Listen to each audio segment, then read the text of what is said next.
The certified letter arrived on a gray Tuesday morning in early March, and I almost didn't open it. I remember standing at the front door of my house on Clearwater Drive in Cincinnati, Ohio, staring at the thick white envelope the mail carrier had just handed me. The return address read First Horizon Bank, Loss Mitigation Department. There was a red stamp across the front that said urgent. My name, Victor Langston, was typed in bold letters above the address, like the bank wanted to make absolutely certain there was no mistaking who this message was meant for. My hands knew before my brain did. They trembled slightly as I pulled the flap open. 11 days. That was how long I had before First Horizon Bank would initiate formal foreclosure proceedings on the house I had lived in for 9 years. My name is Victor Langston, and until 14 months before that morning, I had spent nearly 2 decades working as a certified HVAC technician for a company called Meridian Climate Services. It was steady, physical work, the kind that left your hands rough and your back sore, but also left you with a paycheck every 2 weeks that you could count on. I had bought the house on Clearwater Drive on the strength of that paycheck. I had taken out a second loan against it 4 years earlier to help my daughter Brooke finish her last 2 years at Ohio State when her scholarship didn't cover everything. It had felt like the right decision at the time. She graduated, got a good job, started her own life. I was proud. Then Meridian Climate Services was acquired by a regional conglomerate out of Indianapolis. Within 6 months, they restructured. 63 employees across 3 Ohio locations were let go on the same Friday afternoon. I was one of them. My supervisor shook my hand and told me it had nothing to do with my performance. He looked genuinely sorry. That didn't make it easier.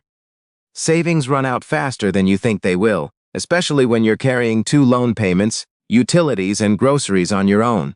I applied everywhere. Other HVAC companies, facilities management firms, school districts that hired maintenance staff, apartment complexes looking for building engineers. I had 22 years of hands-on experience and 2 certifications framed on my wall. I thought that would count for more than it did. The market, as 3 different hiring managers explained to me in 3 different polite ways, had gotten competitive. Younger technicians were cheaper to bring on. Newer systems required different training. My callback slowed, then stopped almost entirely. I had burned through my savings by month 9. I had fallen 2 months behind on the primary mortgage by month 11. The second loan, the one I'd taken out for Brooks College, had been in trouble since month 8, but I'd been calling the bank regularly, staying in communication, promising to catch up. Then month 12 came, and I missed 3 payments in a row on both accounts, and the calls from the loss mitigation department started coming faster than I could keep up with. And then the certified letter. The house wasn't just where I lived. I had replaced every fixture in that kitchen myself. I'd repainted the living room ceiling twice trying to get the color right. My dog Oscar had worn a path into the backyard grass along the fence line, and I had replanted that patch 3 springs in a row and it never quite took, and somehow that dead strip of dirt had become one of the things I loved most about the place. It was mine, even when it felt like it was slipping away. I didn't tell anyone about the letter. Not Brooke. She had enough to worry about with a new job and a lease of her own. Not my brother Dale, who lived 2 hours away and would have driven straight up with a checkbook I didn't want him to open. The shame of it was quieter than I expected. It didn't scream. It just sat with me at every meal. At every moment I walked past the mailbox. At every night I lay in bed running numbers that never added up. By day 6, I had started making phone calls to storage facilities to price out units. I told myself it was just research, but I knew what I was really doing. That afternoon, a Thursday cold and overcast, the kind of late winter afternoon that makes everything feel slightly more permanent than it should, someone knocked on my front door. I assumed it was a neighbor, maybe someone wanting me to move my car. I opened the door expecting nothing. The woman standing on my porch was in her late 50s, with close-cropped silver hair and a dark gray wool coat that had seen a few winters. She was holding a manila folder against her chest and had the calm, unhurried expression of someone who had delivered difficult news before and had learned not to flinch while doing it. She introduced herself as Delia Norwood, branch manager at the First Horizon on Montgomery Road, my branch. I felt my stomach drop. She asked if she could come in. She said she preferred to handle certain conversations in person rather than over the phone. I stepped aside. I didn't know what else to do. She looked around the living room the way someone does when they're trying to understand a place without being intrusive about it. She saw the stack of storage facility brochures on the coffee table. She saw the half-folded cardboard box leaning against the far wall that I hadn't quite admitted to myself I was about to use. She didn't comment on any of it. She sat down across from me at the kitchen table and placed the folder between us without opening it. Then she asked me to tell her what happened. I almost didn't. Pride is a strange thing. It tends to hold on tightest when you have the least left to protect. I had spent months not telling anyone the full story. Not really, and here was the branch manager of my bank sitting at my kitchen table asking me to hand it over. Something about the way she asked, direct but without any urgency behind it, made the words harder to hold back than usual. So I told her. I told her about Meridian Climate Services and the acquisition. And the Friday afternoon I was handed a manila envelope, not so different from the one she'd brought. I told her about the job applications and the polite rejections and the particular kind of exhaustion that sets in when you're trying as hard as you can and still losing ground. I told her about the second loan and why I had taken it out, and how I would make the same decision again for Brooke, even knowing how things turned out. I told her about the 6 months I had spent lying awake doing math that never balanced. She listened to all of it without interrupting once. She didn't look at her folder a single time. When I finished, the kitchen was very quiet. She nodded slowly, like she was confirming something she had suspected before she ever knocked on my door. Then she made me an offer, but it wasn't a payment plan, and it wasn't a loan modification. Delia told me that before she had gone into banking, she had spent 12 years working with a housing advocacy nonprofit in Cleveland, helping families navigate mortgage crises during and after the 2008 financial collapses. She had walked into houses that looked a lot like mine and sat across from people who felt exactly the way I did. She had eventually moved into banking, she said, partly because she believed the only way to change the problem from the inside was to actually be on the inside. For the past 2 years, she had been trying to build what she called a financial recovery outreach program at her branch, something anchored in First Horizon's Community Reinvestment Act commitments, but designed to reach people before they reached the point of no return, not just a brochure in a lobby rack, something real. She had a small budget approved. She had a space at the branch on Thursday evenings. What she didn't have was someone who could sit across from a struggling homeowner and actually make them feel that the person beside them understood what they were living through. She looked at me and said something I have turned over in my mind many times since that afternoon. The people who are hardest to reach, she said, are the ones who stop believing that anyone in a position to help them actually understands what they're going through. You understand it.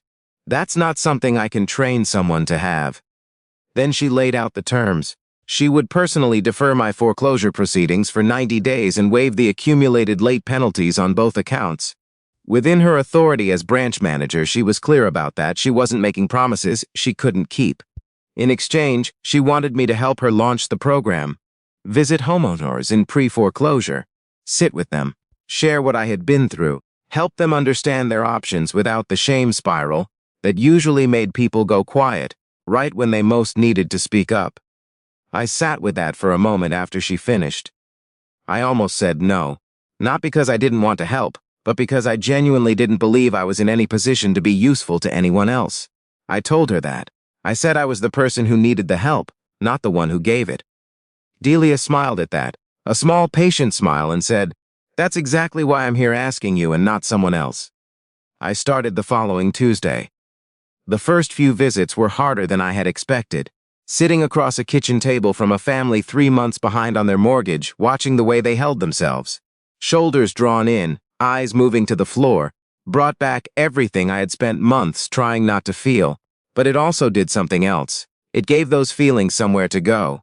I wasn't carrying the weight by myself anymore. I was using it.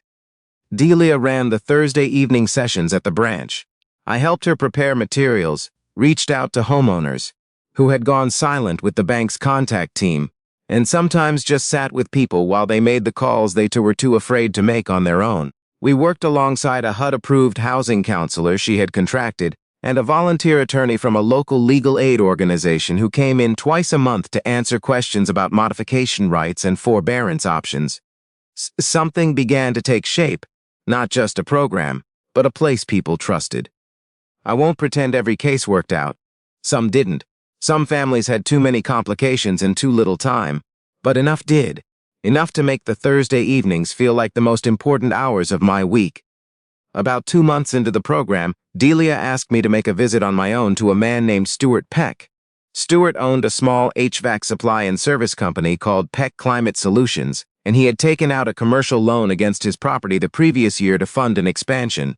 The expansion had hit delays, a supplier through, a city permit dragged on longer than expected, and the loan had fallen behind. He had stopped returning the bank's calls the way most people do, when the fear gets loud enough to block out everything else. I drove out to his shop on a Wednesday afternoon and found him in the back of his warehouse, surrounded by equipment he'd purchased for the expansion and couldn't fully put to use yet. We talked for nearly 2 hours, about the loan, about his options, about what the next 90 days could look like if he stayed engaged with the bank instead of going quiet. At some point, the conversation shifted. He started asking about my background. I told him about Meridian, about the certifications, about the kind of commercial and residential systems work I'd done over 22 years in the trade. He went quiet for a second. Then he told me he had been looking for a lead technician and field supervisor since his last one had retired in October. Someone who knew large commercial systems, who could run a small crew, who had enough experience to train younger techs coming up through the trade without him having to be in 2 places at once. 2 days later, I drove back to his shop for what he called an interview, but which felt more like a conversation between 2 people who already knew how it was going to end. The following Monday morning, I started at Peck Climate Solutions. I remember sitting in my truck in the parking lot that first day before going inside, holding the offer letter in my lap. The paper had that crispness that new documents have, and I kept reading the same 3 lines. Positions, start date, compensation, like I was waiting for one of them to disappear. 11 days from foreclosure had turned into something I hadn't thought to picture for myself in more than a year. The financial recovery outreach program continued to grow after I moved into full-time work. Delia brought on a dedicated coordinator by that fall. She also secured a partnership with the Cincinnati Housing Assistance Trust that allowed the program to offer emergency mortgage assistance funds for qualifying families, a resource neither of us had access to when we started, but one that eventually became the most important tool in the whole operation. 3 years later, the program has worked directly with more than 400 homeowners across greater Cincinnati. More than 260 of those families were able to keep their homes through some combination of loan restructurings, assistance funds, and guided budgeting support. Delia has since retired from First Horizon, and the program was quietly renamed by the branch's new management team. They call it the Norwood Financial Recovery Initiative now, which I know would embarrass her if she heard me say it out loud as often as I do. What I come back to most, though, isn't the number. It's the afternoon Delia Norwood drove to Clearwater Drive with a folder she never opened and sat down at my kitchen table and asked me to tell her what happened. She didn't have to do that. She could have sent another letter. She could have escalated the file to the next stage of the process and never known my name beyond an account number. Instead, she knocked on the door. I used to think that being in serious trouble meant you were on your own, that the systems around you were built to move through your situation, not with you through it. Delia showed me that isn't always true. Sometimes, inside the very place that feels most like the wall closing in, there is someone who remembers what the other side of that wall feels like. And sometimes, if you're fortunate, that person decides to use what they know. If this story stayed with you, please take a moment to like the video, share it with someone who might be carrying something heavy and hasn't found the words for it yet, and subscribe to Empathy Stories for more accounts of the moments that quietly change everything. Before you go, leave a comment below and tell us where you're watching from, and one act of unexpected kindness you've either given or received. You might be surprised how much a single story told honestly can reach the right person at exactly the right time.